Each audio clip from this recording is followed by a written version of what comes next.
Hi guys, Divine Moonchild7 back with another episode of Uncover Books. Okay, so we're on episode 4 now. So we're on a new book by the same author. So this book is called The Master of Destiny. So this book was included in this one here. I do have a friend. He has a book by the author with 4 books. So it has these two plus 2 other ones. So hope you let me know how those other books are. This one was really good too. This Master of Destiny. So this one focused more on like you trying to figure out what your destiny is and how to go about it, like how to master that basically. All right. So the first chapter is called Deeds, Character, and Destiny. So I'm gonna go a few paragraphs and kind of give my take on it like I normally do. Hey, hey, girlfriend. All right. So the first paragraph is there is and always has been a widespread belief in fate or destiny. That is in an eternal and inscrutable power which apportions definite ends to both individuals and nations. This belief has arisen from long observation of the facts of life. So people will usually they either believe in one or the other. I do believe in a mix of both, which is kind of what he was getting at in this chapter. So some people lean more towards fate, and others would lean toward like a destiny. So I feel like fate is more like it's something that just has to happen. Like you were fated to do that. There's no really control over what happens. So people tend to think this about their lives individually and also like nations as well. Is what he's saying. So certain things that have happened, like Rome falling, or certain wars that have happened, people may think that that was like fated to happen at that time. All right. So as men advance in life, they learn to submit more or less to this overruling power, which they do not understand, perceiving only its effects in themselves and the world around them, and they call it by various names such as God, providence, fate, destiny. Men of contemplation, such as poets and philosophers, step aside, as it were, to watch the movements of this mysterious power as it seems to elevate its favorites on the one hand and strike down its victims on the other, without reference to merit or demerit. Wow, okay. So now he's talking about the different names that we may have for this power that's over our life. Some people call it God, some people call it fate, some people call it destiny, but it's all pretty much the same thing. It's the power that kind of sets you up in life, whether it's to be, the president or like some great businessman or king, or, you just like work a regular job like anybody else, or, you're just out here struggling. It's like this was just what I was meant to be. Sometimes we just feel like that's what it is and that's stuff that can be done. So, he has his favorites and has the other victims. So some people, I guess they would say they're God's favorites, or they would say they're not his favorites, they're the victim. But that's just 2 different sides of what fate or destiny can be bestowed on a person. Very interesting. What do you guys think? Do you think it's free will or is it fate? I don't know. All right, let's go to the next paragraph. All moral teaching is an affirmation of man's freedom to choose his course and mold his destiny. And man's patient and untiring efforts in achieving his ends are declarations of consciousness of freedom and power. This dual experience of fate on the one hand and freedom on the other hand has given rise to the interminable controversy. I cannot read today. Has given rise to the interminable controversy between the believers in fatalism and the upholders of free will. A controversy which was recently revived under the term determinism versus free will. So here we have one over the other, where, like I just said, is it free will or is it fate that controls where you end up in life? And I would say, like I said, it's a mix of both. Um, so you do, you choose certain things in your life that will help you end up in a certain fate. Like, I don't know, like if you decide to go to work instead of calling off, maybe you had the inclination to maybe not go into work that day. You go in anyway, you end up in a car accident. Was it fated for you to have a car accident, or it's because you chose to go to work that day? Who knows? Hey, Auntie. So it's free will. You guys think it's free will? Okay. So if that's the case, so if in that situation, so it was your free will that led you to that incident that happened because you chose to continue to go into work. But at some point, I guess to me, I feel like we need to learn to listen to our intuition, because a lot of times you will have a thought, that first thought, and we kind of ignore it, and then we're like, oh, I should have listened to that. And then something happens because we didn't listen to that first thought that we had. But that's just a side note. Okay, so let's see, next paragraph. Truth cannot be a partisan, but by its nature is the reconciler of extremes.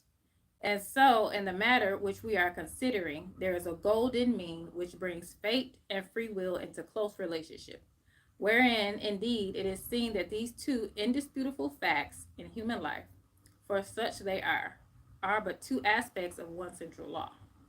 So he's saying they're basically kind of like they work together, they balance each other out.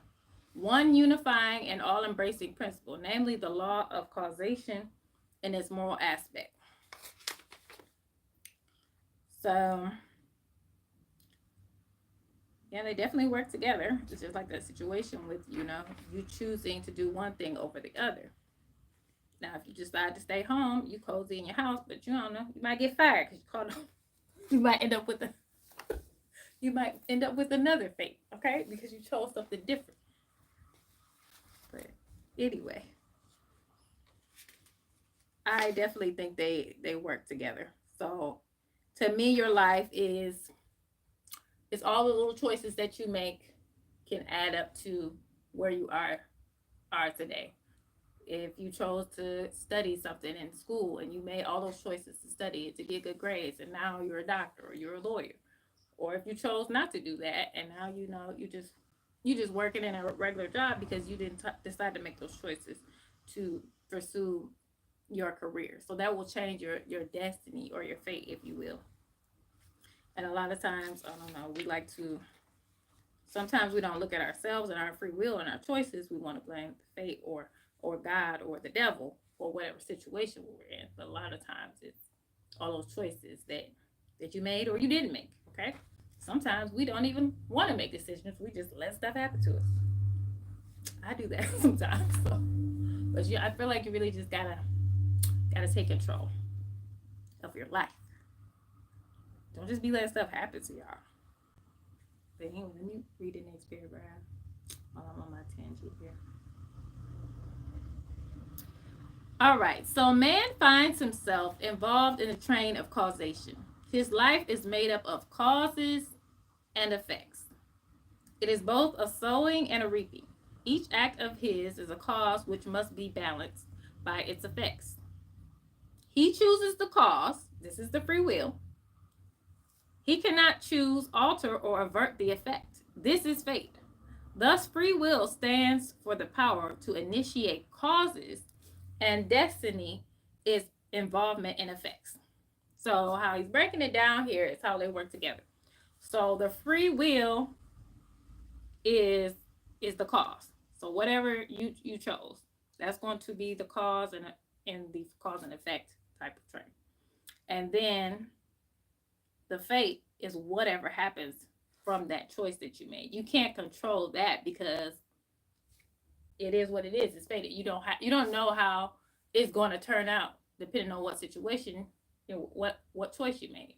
You can make the decision to go to work and you can be fine. You can make the decision to go to work and you end up in an accident or whatever. You can make the decision to go to work and you run into an old friend. You don't know what the fate is going to be of you deciding to go to work that day versus staying home. And the same with staying home. You could stay home and actually start not, maybe you don't feel well now because you ate something that you shouldn't have ate. So the choices lead to the fate that can't be controlled, the destiny that can't be controlled. So it's cause and effect, and it's reaping and sow. Now they can also, obviously, if you sow good things, you're gonna get better things.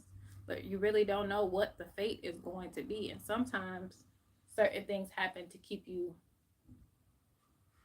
in, I would say, maybe even a better situation. Sometimes bad things happen, but it could have been something that maybe was keeping you out of a worse situation, or for you to learn something.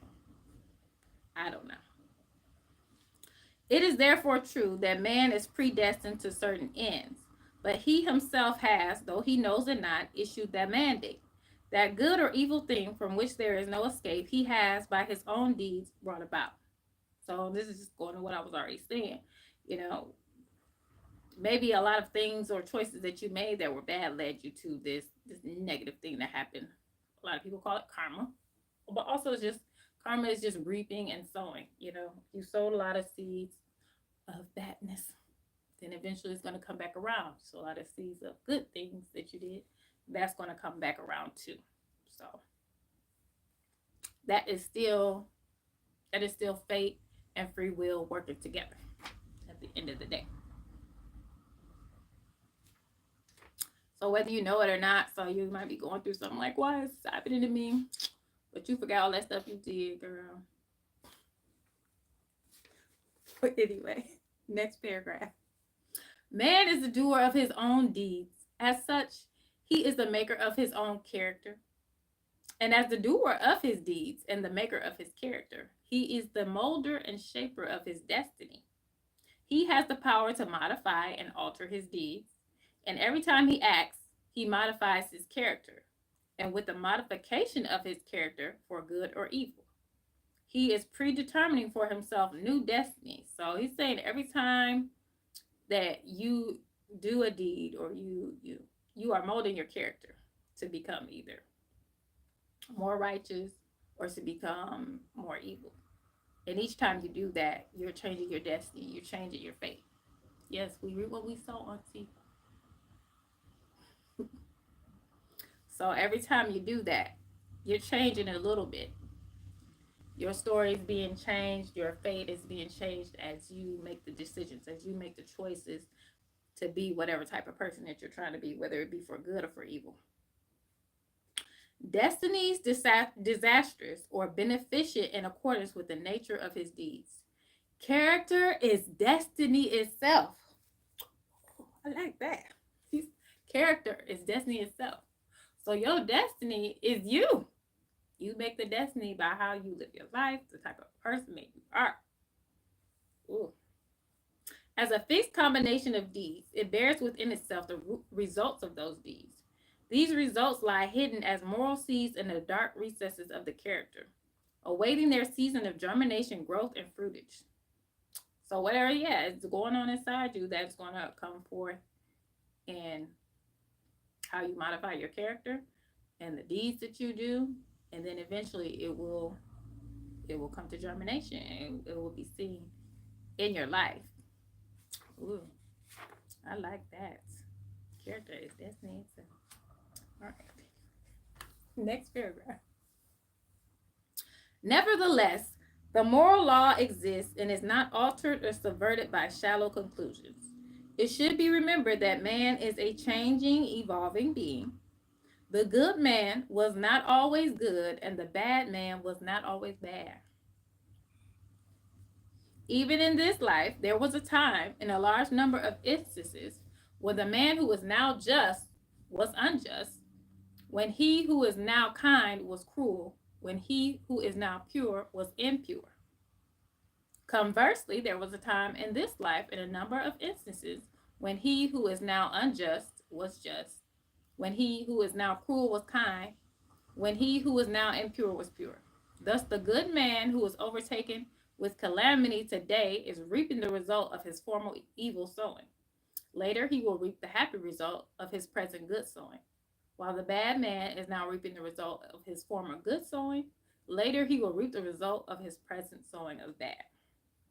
So it's just like, just because you see a person who seems to be good and doing the right things, but then you see them, struggling or going through stuff and bad things are happening, it's because something they did, something that they sold back in the day that they did was negative that they were doing, and they're reaping the results of that. And same for a person who just seemed raggedy and stank and everything seemed to be going right for them. They might have been good back in the day. Maybe somebody did something to them and it was like, F it, I don't care no more, I'll do what I want. And they just changed up, how they act, because they got hurt. Hurt people hurt people. That's what they say. But y'all get the gist of it. Everyone wasn't always an angel, and everyone wasn't always just this evil Scrooge or whatever.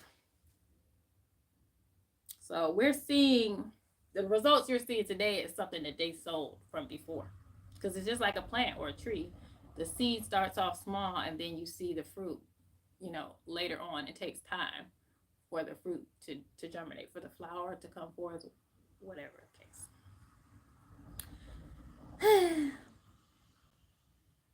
Here is a poor man out of work. He is honest and is not a shirker. He wants work and cannot get it. He tries hard and continues to fail. Where is the justice in his lot? There was a time in this man's condition when he had plenty of work. He felt burdened with it. He shirked it and longed for ease. He thought how delightful it would be to have nothing to do. He did not appreciate the blessedness of his lot. His desire for ease is now gratified. But the fruit for which he longed and which he thought would taste so sweet has turned to ashes in his mouth. The condition which he aimed for, namely to have nothing to do, he has reached, and there he is compelled to remain till his lesson is thoroughly learned. I'm sorry, I laughed about that, y'all, because that kind of happened to me before. So he's just talking about how, people work and they complain about their work or their job, and, they're like, oh my gosh, I wish I didn't have to do all this and I could just stay home.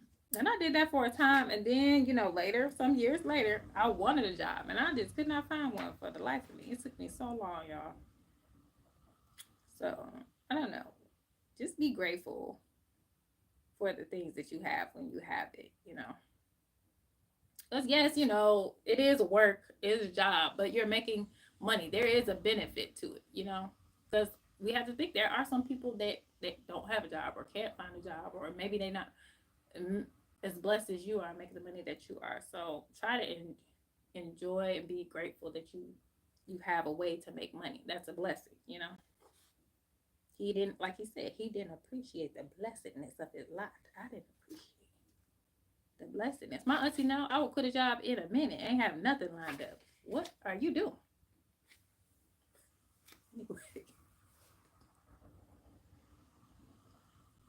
What he's saying is, this condition, now that you're in, now that you want some money, you got to learn your lesson thoroughly. So whatever you believe in, that lesson's got to be learned before you get blessed with something else. It's just like with your kids, if they don't appreciate stuff that you're doing for them, and the little extra things, it makes you not really want to just do more. It made me think of what I bought my daughter some shoes. Look like she had for 3-4 months and 2 weeks. I'm like, you're not getting no expensive shoes again. Sorry, Roy. Your shoes about to be $20-$30 till you learn how to appreciate what you got. But we're gonna go on to the next paragraph. And he is surely learning that habitual ease is degrading, that to have nothing to do is a condition of wretchedness, and that work is a noble and blessed thing. His former desires and deeds have brought him where he is, and now his present desire for work, his ceaseless searching and asking for it, will just as surely bring about its own beneficial result.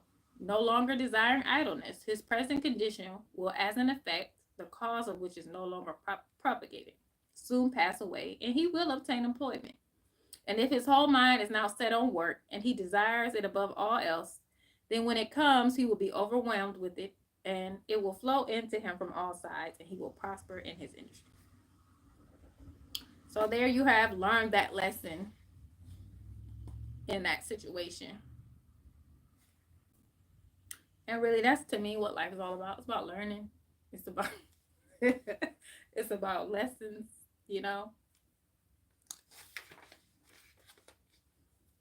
And you're gonna continue that same lesson, whatever lesson you're going through right now, until you learn what you're supposed to learn. You don't want to repeat the same cycles. All right, so I got two more paragraphs left. So this one. As the individual reaps what he sows, so the nation, being a community of individuals, reaps also what it sows. Nations become great when their leaders are just men. They fall and fade when their just men pass away. Those who are in power set an example, good or bad, for the entire nation. So now he's just talking about nations in general, like how a place will prosper, country. Even to me, even you can take this down to a household.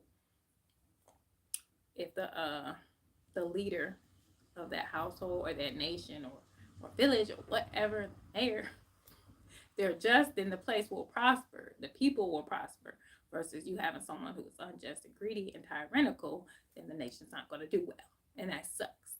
I don't like that. All right, last paragraph. Still above all is the great law, calmly and with infallible justice, meting out to mortals their fleeting destinies, tear strained or smiling, the fabric of their hands. Life is a great school for the development of character, and all through strife and struggle, vice and virtue, success and failure, are slowly but surely learning the lessons of wisdom. All right. So that's the last paragraph, which said we're learning lessons about life, getting wisdom. That's how you're going to master your destiny. So that was the first chapter. What do you guys think of that? Do you think free will is more important or fate, or do they just work together evenly and balance? I would say they're pretty much working together and balance, but I would say that the free will is more important. Like Donnell, my aunt said, that's going to, because that's going to affect your fate more so, even though your fate, like he said, you don't know what's going to happen.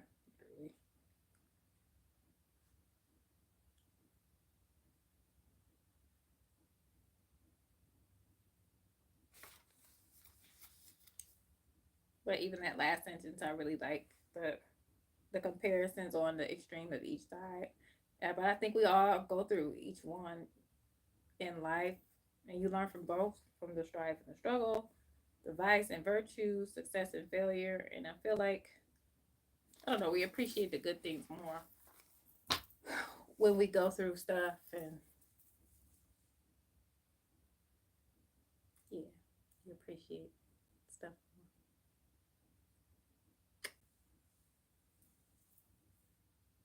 So I guess this is it for the first chapter. It's been real. I'll see y'all next week on the next video on live. I gotta do some other video. I think I'm gonna do a Target haul or something, because I got a gift card I need to go use. But y'all have a blessed day, you know. Use your free will wisely, as I will, and hopefully fate will lift you up to victory and success. Goodbye.